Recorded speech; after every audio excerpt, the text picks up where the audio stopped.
In 2016, Uganda ratified the International Labour Organization Convention that seeks to eliminate all forms of child labor.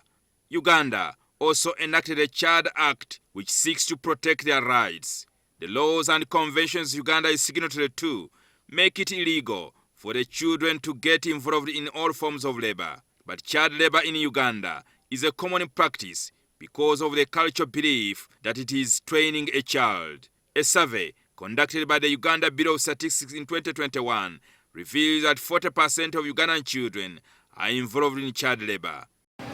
Instead of being in school, they're working as maids, they're working as shamba boys, and in some areas they go into gardens to plant sugarcane, harvest coffee, and they miss out what they should be doing as children. If you're always saying you go and wash the car, you go and chores, you're considering them simple chores, isn't it? Fetch water. But that's what they're always doing. Time for school, go and fetch water. Time. Okay? Then don't say we are spoiling our children, but don't overwork them. Your children are supposed to be where? In school. Sometimes when I leave office at night, 10 o'clock, they are selling maize. Sometimes you get touched and you buy all the maize, but are you going to buy the maize every day? They are there, they are selling maize, and they say, Mommy does not allow me to go back without finishing the maize. The Commissioner in charge of Youth and Children in the Ministry of Gender, Labour and Social Development, Mondo Chateka, wants teenage and child pregnancy be classified as a form of child labor.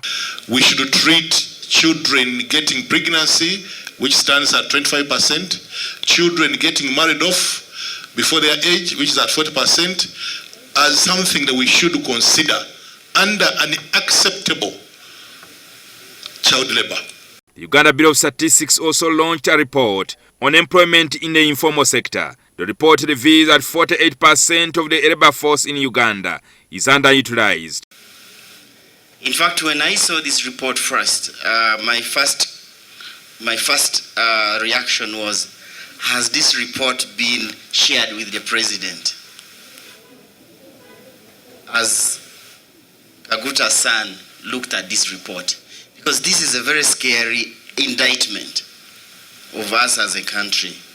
The Bureau reveals that there is a section of unqualified Ugandans being employed, which leaves out qualified Ugandans, especially the youth. It says 60% of our people get jobs through friends, relatives, and I guess in-laws as well. Now, those people are putting people in jobs for which they are not qualified. Simple and clear.